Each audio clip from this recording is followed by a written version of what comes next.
Bismillah. Assalamualaikum warahmatullahi wabarakatuh. Waalaikumsalam warahmatullahi wabarakatuh. Innal hamdalillah nahmaduhu wa nasta'inuhu wa nastaghfiruh wa na'udzu billahi min syururi anfusina wa min sayyiati a'malina. May yahdihillahu fala mudhillalah wa may yudlil fala hadiyalah. Asyhadu an la ilaha illallah wahdahu la syarikalah wa asyhadu anna Muhammadan abduhu wa rasuluh la nabiyya wa la rasula ba'dah. Allahumma salli wa sallim ala nabiyyina Muhammadin wa ala alihi wa ashabihi wa man tabi'ahum bi ihsanin ila yaumiddin wa sallama tasliman katsira amma ba'd. Alhamdulillah, kembali kita bersyukur kepada Allah Subhanahu wa taala atas limpahan nikmat yang Allah Subhanahu wa taala berikan kepada kita, sehingga kita dipilih oleh Allah Subhanahu wa taala, dimudahkan hati kita, ditolong langkah kaki kita untuk bisa hadir di majelis ini. Yang kita harapkan, yang kita mohonkan kepada Allah Subhanahu wa taala, semoga hadirnya kita di majelis ini menjadi sebab Allah Subhanahu wa taala menurunkan hidayah, petunjuk, ampunannya, kemudian diberikan kepada kita semua kebahagiaan di dunia dan sebagai bekal kebahagiaan kita di alam kubur dan di akhirat kelak. Amin ya rabbal alamin. Salawat dan salam untuk Nabi kita Nabi Muhammad sallallahu alaihi wasallam. Marilah kita memohon kepada Allah Subhanahu wa taala agar Allah berkenan membimbing kita, membimbing keluarga kita untuk bisa istiqamah di atas tauhid dan di atas sunnah Rasulullah sallallahu alaihi wasallam.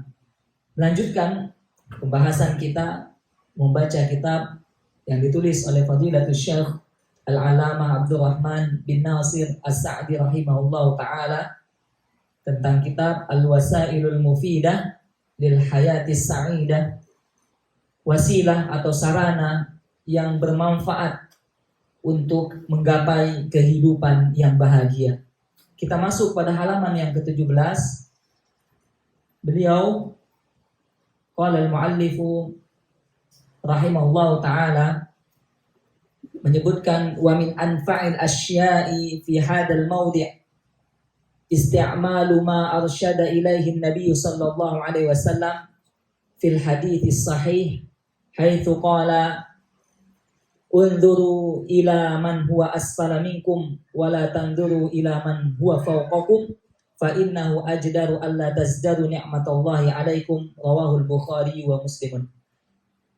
Beliau Syekh Al-Alamah Abdurrahman bin Nasir As-Sa'di rahimahullah ta'ala menyebutkan di antara sebab-sebab yang memiliki manfaat untuk menjadi sarana menggapai kehidupan yang bahagia adalah mengamalkan yang diajarkan oleh Rasulullah SAW yang tertuang di dalam hadis yang sahih. Tatkala Rasulullah SAW bersabda, "Unduru ila man huwa asfala minkum." Lihatlah kepada siapa saja orang yang berada di bawah kita dalam urusan dunia. Wala tanzuru ila man huwa fawqakum, dan janganlah kita selalu dan sering-sering memperhatikan, jangan selalu melihat siapa orang yang ada di atas kita dalam masalah dunia. Mengapa? Karena Rasulullah SAW meneruskan dan menjawab, fa innahu ajdaru alla tazdaru ni'matallahi alaikum. Karena sesungguhnya hal tersebut lebih aman, lebih baik bagi kita untuk berhati-hati sehingga kita tidak meremehkan nikmat-nikmat yang telah Allah Subhanahu wa taala berikan kepada kita. Jadi Rasulullah SAW mengarahkan kepada kita untuk apa? Untuk melihat, mengambil ibrah pelajaran kepada orang-orang yang ada di bawah kita dalam masalah dunia. Mengapa? Karena inilah salah satu cara yang Rasulullah Sallallahu Alaihi Wasallam ajarkan kepada kita agar kita tidak meremehkan nikmat yang Allah telah berikan kepada kita. Artinya apa? Kita diajarkan oleh Rasulullah Sallallahu Alaihi Wasallam untuk merasakan, melihat apa yang ada pada diri kita, untuk kita syukuri, untuk kita sadari dan kita nikmati. Dan Rasulullah menyebutkan wala tanzuru ila man huwa fawqakum, jangan melihat yang ada di atas kita dalam masalah dunia. Dan ini pun ditegaskan dalam hadis Rasulullah sallallahu alaihi wasallam yang lain, menyebutkan idza nadhara ahadukum ila man fuddila alaihi fil mali wal khalqi falyanzur ila man huwa asfala minhu. Apabila seseorang di antara kita melihat kepada orang yang diberikan keutamaan, kelebihan dibandingkan diri kita dalam harta dan fisik, masalah dunia, falyanzur ila man huwa asfala minhu, maka lihat, segeralah untuk berpaling dan lihatlah siapa saja orang-orang yang ada di bawah kita dalam masalah dunia. Di sini Rasulullah Shallallahu Alaihi Wasallam ingin menyampaikan kepada kita bahwa salah satu sarana untuk menggapai kebahagiaan itu adalah menikmati dan diawali dengan menyadari bahwa nikmat yang Allah berikan kepada kita selalu banyak dan tidak putus-putusnya. Ya, Rasulullah Shallallahu Alaihi Wasallam mengarahkan kita untuk menyadari, merasakan nikmat yang Allah berikan kepada kita. Alhamdulillah kita hari ini sehat. Alhamdulillah. Kita bisa gunakan anggota tubuh yang Allah berikan. Allah berikan kita kemudahan untuk bisa mengedipkan mata kita. Allah berikan kepada kita kemudahan untuk kita gerakkan tangan kita, melangkahkan kaki kita. Kita dimudahkan untuk menggunakan telinga kita. Coba bandingkan dan kita bayangkan betapa banyak manusia yang diuji dalam masalah anggota tubuh. Jikalau kita melihat orang yang ada di atas kita, maka kita lupa dengan nikmat ini. Nikmat bisa melihat, tidak ada penyakit di mata kita, tidak ada masalah di pendengaran kita. Tangan dan kaki kita bisa berfungsi secara biasa dan normal. Allah hadirkan ini agar kita sadari. Sehingga apa? Yang diinginkan oleh Rasulullah SAW tadi apa? Fa innahu ajdaru alla tazdaru nikmatullah. Agar kita tidak meremehkan nikmat Allah Subhanahu wa taala. Belum lagi masalah rezeki. Alhamdulillah, kita mungkin yang ada di halaqah ini atau di majelis ini, Allah berikan rezeki kita untuk makan kita hari ini. Bisa kita menyantap dan menikmati makanan untuk hari ini. Mungkin Allah berikan sebagian kita untuk esok harinya masih ada. Ada lagi yang sepekan, sebulan, setahun, 5 tahun, mungkin ada yang lebih daripada itu. Nikmat Allah Subhanahu wa ta'ala. Jikalau kita melihat orang yang di atas kita, maka kita sulit untuk menyadari nikmat ini. Padahal kita memiliki harta, makanan yang bisa kita simpan, dan bahkan mungkin kita memiliki tabungan yang luar biasa. Sehingga kita disuruh atau diajak oleh Rasulullah SAW untuk menyadari nikmat yang ada.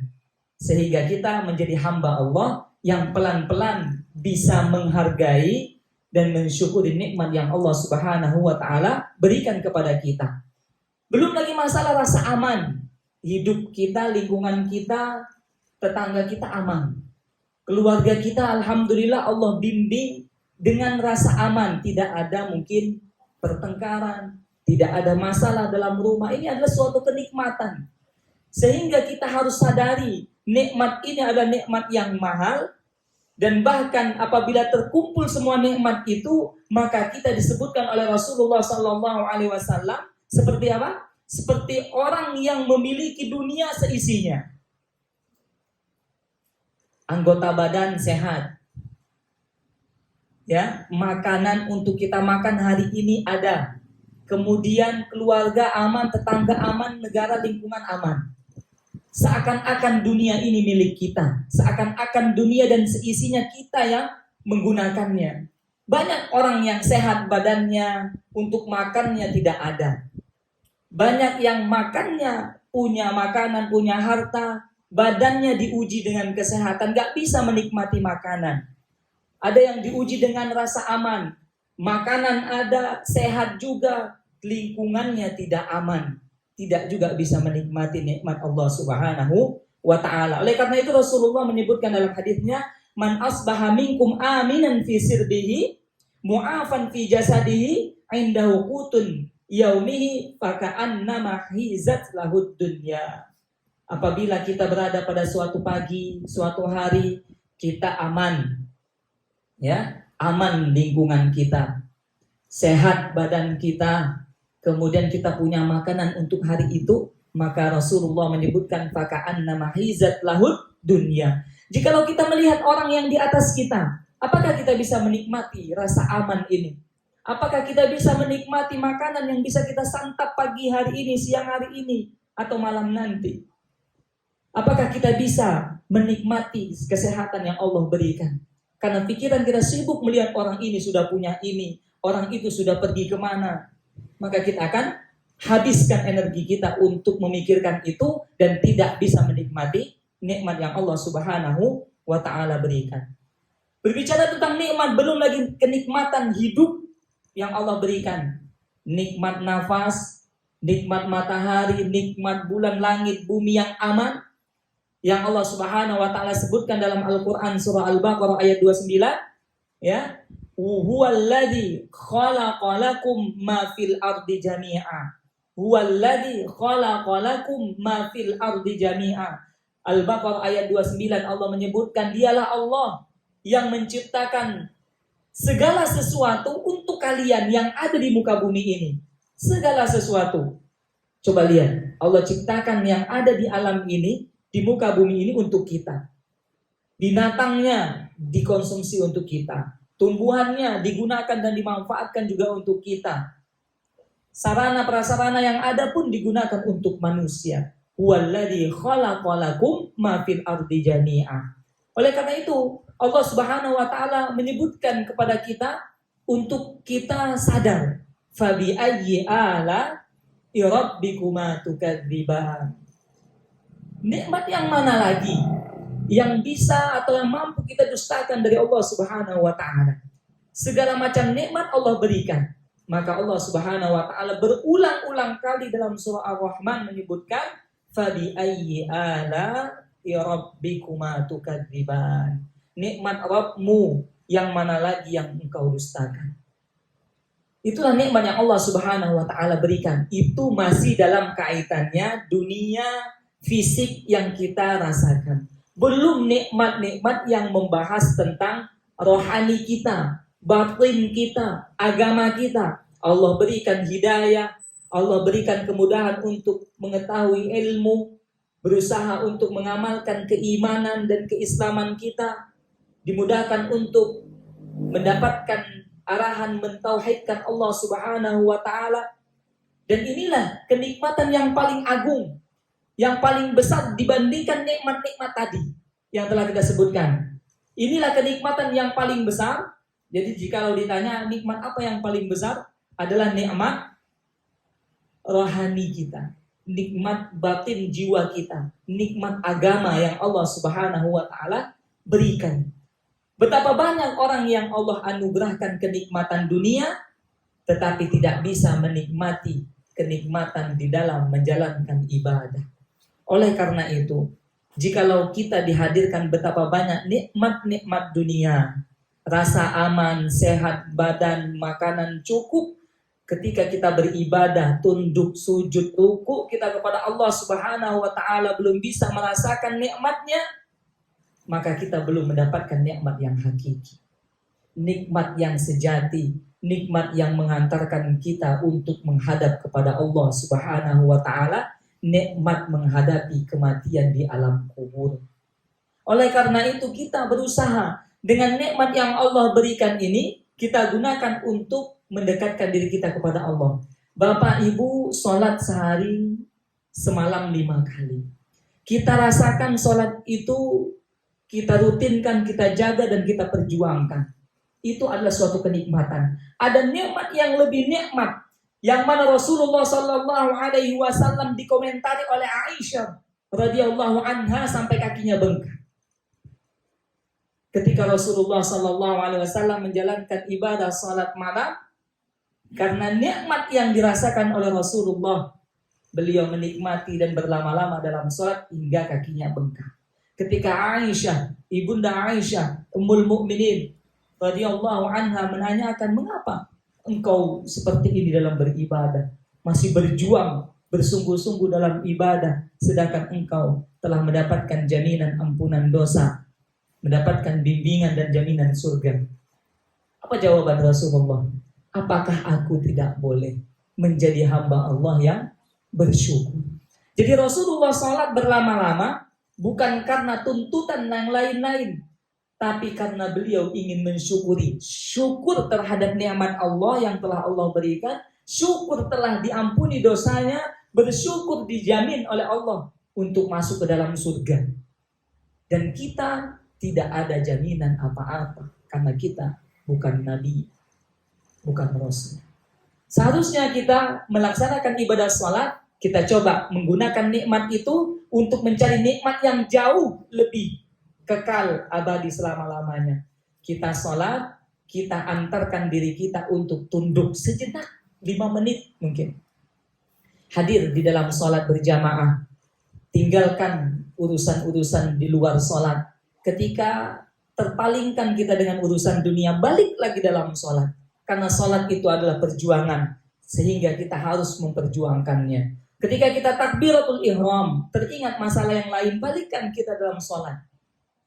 Sehingga sholat itu akan berbekas dan bermanfaat untuk kita di hadapan Allah Subhanahu wa Ta'ala. Bukankah Rasulullah pernah menggambarkan kepada sahabatnya, ada suatu kaum, suatu orang yang sholat 60 tahun, menghabiskan umurnya untuk melaksanakan ibadah sholat, tetapi dia tidak mendapatkan apa-apa dari sholatnya. Artinya apa? Dia tidak menikmati sholat yang dia lakukan. Maksudnya apa? Jikalau kita sholat, hendaklah kita tundukkan diri kita. Ya Allah, jadikanlah amal ibadah sholat ini menjadi pahala yang bisa engkau terima di hadapanmu kelak di yaumil akhir. Sehingga tujuan kita sholat bukan kita ingin dilihat manusia.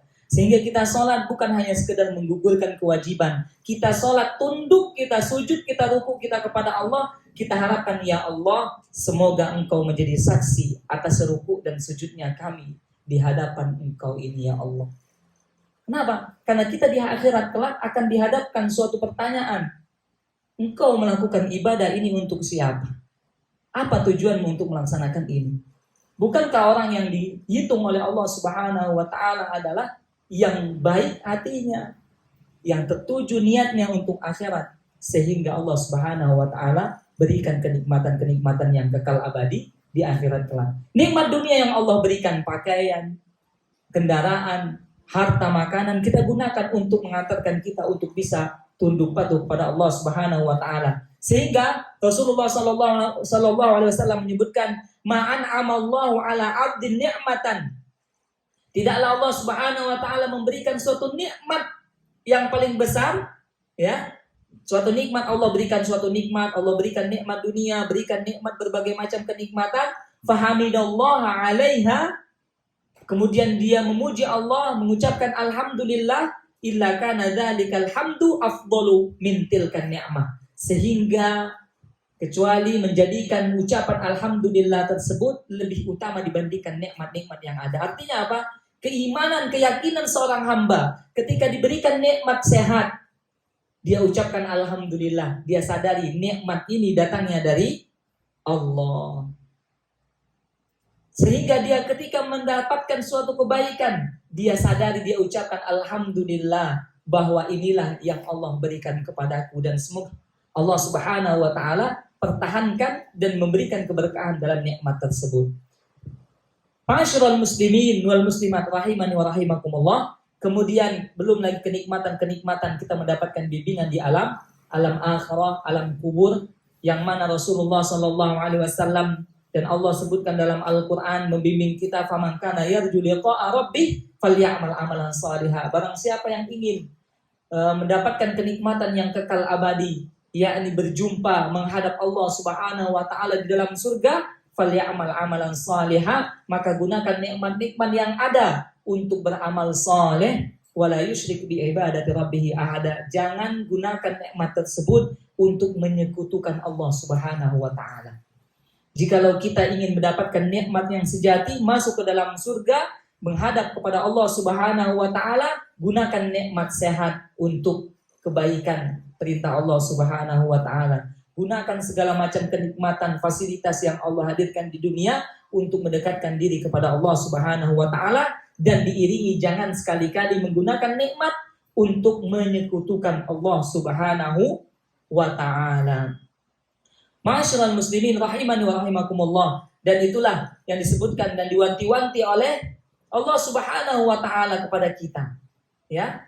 Jikalau kita melihat orang yang ada di atas kita dalam masalah dunia, maka kita akan sulit untuk bersyukur. Dan inilah kebanyakan manusia yang ada zaman sekarang ini, dan kita harus berusaha untuk menghindari sifat seperti ini, karena Allah Subhanahu wa taala menyebutkan dalam Quran Saba, dalam Quran surah Saba ayat ke-13, wa qalilun min ibadiyasy syakur. Quran surah Saba ayat 13, wa qalilun min ibadiyasy syakur. Sedikit sekali dari hamba-hambaku yang pandai bersyukur, menyadari nikmat yang telah aku berikan kata Allah Subhanahu wa taala. Setelah kita mendengarkan betapa banyak nikmat yang Allah berikan, kita sadari diri kita. Kita lihat lingkungan kita lihat tempat daerah kita tinggal, kita lihat negara kita ini, dan bahkan kita lihat orang yang ada di dunia ini, maka benarlah yang Allah Subhanahu wa taala sebutkan, wa qalilum min ibadiyasy syakur. Begitu banyak manusia yang lupa terhadap nikmat Allah, sehingga sedikit yang pandai bersyukur terhadap nikmat Allah Subhanahu wa taala. Kemudian Allah juga sindir kita dengan ungkapan di dalam Quran surah Ibrahim ayat 34. Ya, menyebutkan kepada kita tentang wa in ta'uddu ni'matallahi la tuhsuha innal insana ladzalumun kafar. Allah sebutkan ini dalam Al-Qur'an, mengingatkan kepada kita nikmat Allah sudah disebutkan. Betapa banyak nikmat Allah, dan masih banyak nikmat yang belum kita ketahui, belum bisa kita sebutkan. Wa in ta'uddu ni'matallahi la tuhsuha. Jikalau engkau ingin menghitung nikmat Allah dari engkau ada di muka bumi ini sampai engkau meninggalkan dunia dan bumi ini, maka engkau tidak akan mampu untuk menghitung nikmat-nikmat Allah. Innal insana ladzalumun kafar. Dan manusia itu sungguh-sungguh melakukan tindakan kezaliman dan kekufuran. Sungguh-sungguh tidak menyadari nikmat Allah dan ingkar, kufur terhadap nikmat Allah Subhanahu wa taala. Dan bahkan Allah Subhanahu wa taala lanjutkan dan tegaskan di surah yang lainnya. Quran surah An-Nahl ayat 18. Wa in ta'uddu ni'matallahi la tuhsuha wa innallaha laghafurur rahim. Engkau tidak akan mampu menghitung nikmat Allah. Quran surah An-Nahl ayat 18. Wa innallaha laghafurur rahim. Dan Allah Maha Pengampun lagi Maha Penyayang. Karena kita banyak yang kufur terhadap nikmat, maka Allah hadirkan namanya yang Maha Agung, Maha Pengampun lagi Maha Penyayang. Artinya apa? Karena kekufuran terhadap nikmat, seharusnya bencana Allah hadirkan.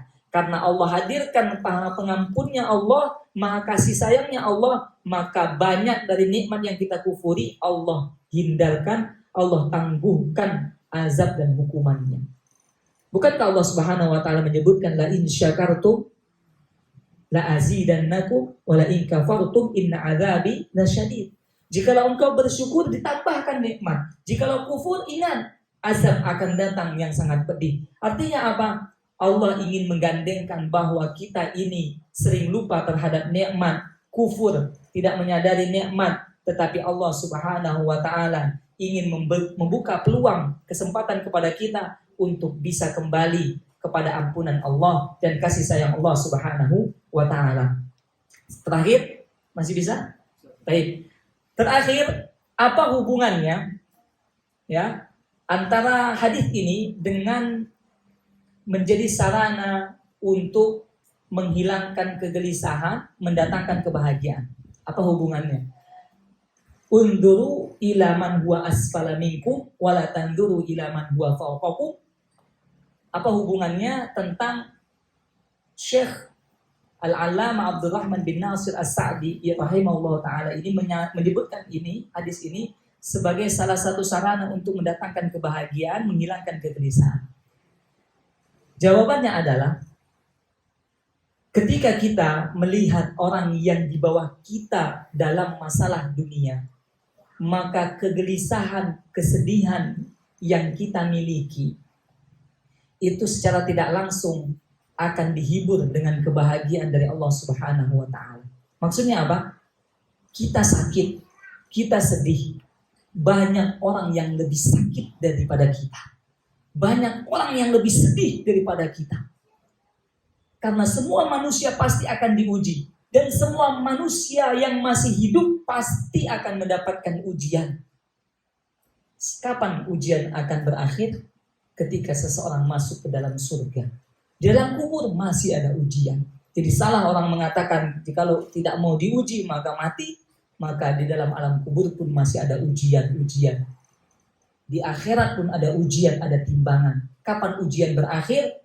Kecuali seseorang itu masuk ke dalam surganya Allah Subhanahu wa ta'ala. Jadi kaitan erat antara hadis ini tentang kebahagiaan adalah ketika seseorang mengalami kegelisahan, kesedihan, rasa sakit, dia melihat orang-orang yang di bawahnya lebih sulit dan lebih merasakan sakit dibandingkan kita. Allah Subhanahu wa ta'ala menyebutkan dalam Al-Quran sebuah keniscayaan. Allah sebutkan dalam Al-Quran kepada kita sebuah keniscayaan. Al-Quran surah Al-Baqarah ayat 155. Musibah yang menjadi keniscayaan dan semua orang mesti akan kena atau mendapatkannya atau merasakannya. Al-Quran surah Al-Baqarah ayat 155. وَلَنَبْلُوَنَّكُمْ بِشَيْءٍ مِنَ الْخَوْفِ وَالْجُوعِ وَنَقْصٍ مِنَ الْأَمْوَالِ وَالْأَنْفُسِ وَالثَّمَرَاتِ وَبَشِّرِ الصَّابِرِينَ. وَلَنَبْلُوَنَّكُمْ, kita semua pasti dan niscaya akan diuji. Dengan apa? Rasa takut. Takut miskin, takut kematian, takut kemudaratan, kesengsaraan, kecelakaan. Walju, kita juga takut, ya. Dan kita juga diuji dengan rasa lapar, kekurangan harta, kekurangan jiwa, kematian, kekurangan buah-buahan. Oleh karena itu, salah satu cara yang dihadirkan oleh Syekh As-Sa'di rahimahullah ta'ala adalah ketika kita mendapatkan musibah, maka lihatlah mereka yang di bawah kita dalam masalah dunia, mereka pun diuji. Dan bahkan ujian mereka jauh lebih berat dibandingkan ujian kita. Sehingga kita bisa menghadirkan rasa syukur dan kita bisa menghibur diri kita. Karena Allah Subhanahu wa ta'ala membimbing kita untuk mendapatkan kebahagiaan. Mungkin itu yang bisa kita sampaikan. Dan semoga Allah Subhanahu wa ta'ala memberikan manfaat untuk kita semua dan bisa kita amalkan. Dan semoga Allah Subhanahu wa ta'ala menjadikan diri kita, keluarga kita, kedua orang tua kita, anak keturunan kita sebagai hamba-hamba Allah yang pandai bersyukur, sehingga apapun yang Allah hadirkan dalam keluarga kita bukan menjadi sebab timbulnya keburukan atau kekacauan, tetapi menjadikan sebab bagi kita untuk bisa bersyukur. Allah hadirkan di dalam keluarga kita keluarga yang sakinah, mawaddah, warahmah, sehingga bisa mendapatkan nikmat yang baik dan bisa merasakan dan memanfaatkan nikmat yang ada. Baik, ada tanya jawab? Please, baik, Masya Allah. Silakan yang bisa menjawab. Akhwat dulu, ya. Sebutkan hadis yang menyebutkan atau maknanya saja. Artinya saja tentang bahwa seseorang itu mendapatkan dunia dan seisinya. Apa saja nikmat yang terkumpul padanya. Maknanya saja. Jikalau terdapat nikmat ini, ada 3 nikmat, maka seakan-akan mendapatkan dunia dan seisinya. Silakan yang menjawab, silakan.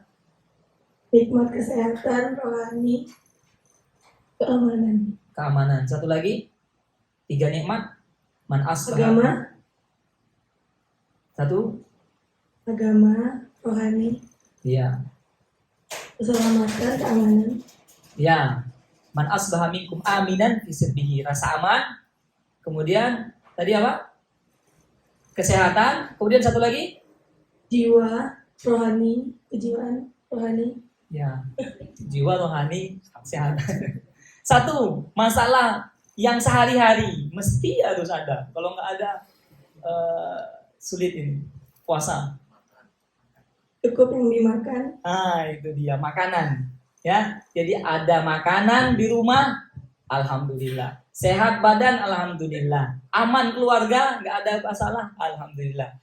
Fakaan nama hizatul dunia. Seakan-akan dunia ini kumpul pada diri kita. Makanya kita harus bersyukur. Baik. Berikutnya, pertanyaan berikutnya untuk karyawan ikhwan, silakan menjawab. Sebutkan beberapa ayat. Ayat ya bukan ya? Ya, sebutkan hubungan antara materi ini mendapatkan kebahagiaan dengan hadis Rasulullah SAW memerintahkan kita untuk melihat yang di bawah kita dalam masalah dunia, baik harta maupun fisik kita. Ya, karyawan. Apa kaitannya? Kita kan pengen cari kebahagiaan, kemudian diarahkan oleh Syekh As-Sa'di, nih hadisnya, kalau mau bahagia, coba jalankan, amalkan hadis ini. Unduru ilaman huwa asfala minkum. Lihat kepada orang yang di bawah kita. Jangan lihat orang di atas kita. Nah, gitu. Apa kaitannya? Terakhir, penutup tadi. Karyawan ikhwan, silakan. Kalau nggak bisa dilempar ke akhwat nanti. Karyawan akhwat. Dilempar. Silakan akhwat. Dipindahkan soalnya jawabannya ke akhwat.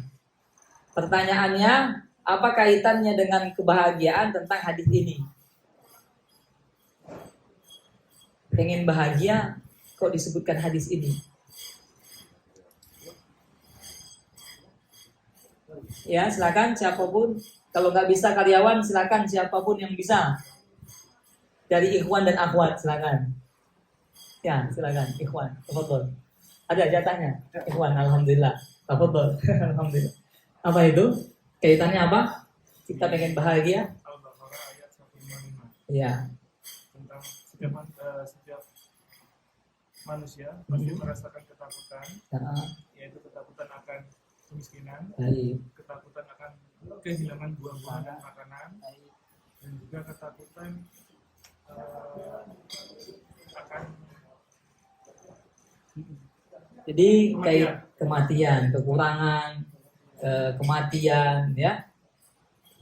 Jadi jikalau kita diuji dengan sesuatu yang berat, rasa sakit ataupun kesedihan yang menggoncangkan diri kita sehingga kita sulit untuk bangkit, maka kita lihat orang-orang di bawah kita yang mereka itu lebih berat ujiannya, lebih berat siksaan bukan siksaan ujian, kemudian rasa sakit yang dia derita, mungkin nggak sembuh-sembuh, kemudian menghabiskan biaya banyak, sedangkan kita sakit sekali berobat, 2 kali, 3 kali berobat, alhamdulillah sembuh.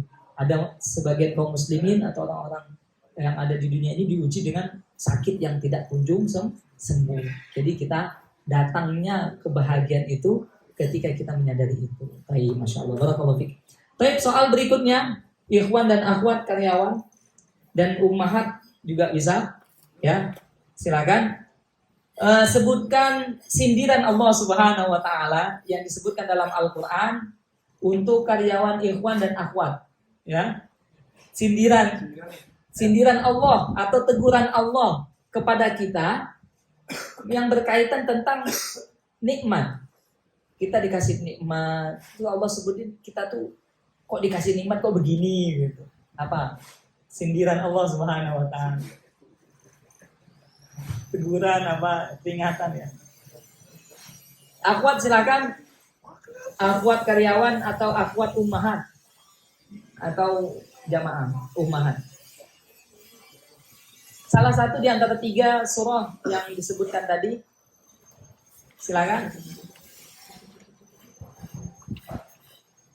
Susah ya soalnya. Surat 34, surat Ibrahim ayat 34. Ya, maknanya mungkin intinya dari surah itu, ayat itu.